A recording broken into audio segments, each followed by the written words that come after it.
मुझे खुशी है कि आप यहाँ हैं, क्योंकि जो आप अभी सुनने वाले हैं, वह न पहले के लिए था, न बाद के लिए। ये संदेश इसी क्षण के लिए लिखा गया है। इसे ईश्वर का एक शांत संकेत समझिए, जानबूझकर उद्देश्य के साथ भेजा गया। पहला सत्य ये है, आपका छिपा रहना कभी संयोग नहीं था। एक पल ठहरिए और इसे अपने भीतर उतरने दीजिए। हर बार जब आपने सोचा कि आपकी कोशिशें अनदेखी क्यों रहीं, हर बार जब दूसरों को पहचान मिलती दिखी और आपकी निष्ठा मौन में रही, स्वर्ग सब देख रहा था। आपको इसलिए नहीं छिपाया गया क्योंकि आप कम थे, बल्कि इसलिए क्योंकि आप महत्वपूर्ण थे। आपको नज़रअंदाज नहीं किया गया, कोसस आपको संरक्षित किया गया। ईश्वर शोर में नहीं, मौन में काम करते हैं। उन्होंने वे दिन देखे जब आप शॉर्टकट ले सकते थे, लेकिन आपने चरित्र चुना।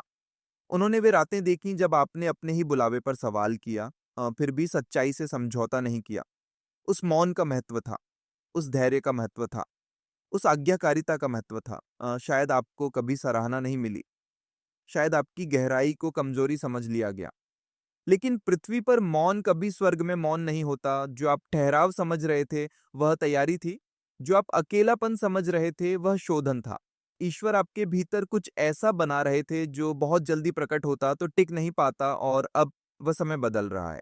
जो लोग समझते थे कि आपको भुला दिया गया है, वे अब सच्चाई देखेंगे। आप इसलिए आगे नहीं आ रहे क्योंकि आपने जोर लगाया, बल्कि इसलिए क्योंकि आप सही राह पर टिके रहे। आपने स्वीकृति के लिए अपनी आत्मा को छोटा नहीं किया, आपने तालियों के बदले अपनी शांति नहीं बेची। अब आपकी उपस्थिति बिना बोले भी महसूस की जाएगी। एक शांत अधिकार, ओके, जिसे शब्दों में समझाया नहीं जा सकेगा। और सुंदर बात यह है, अब आपको अपनी यात्रा किसी को समझाने की ज़रूरत नहीं।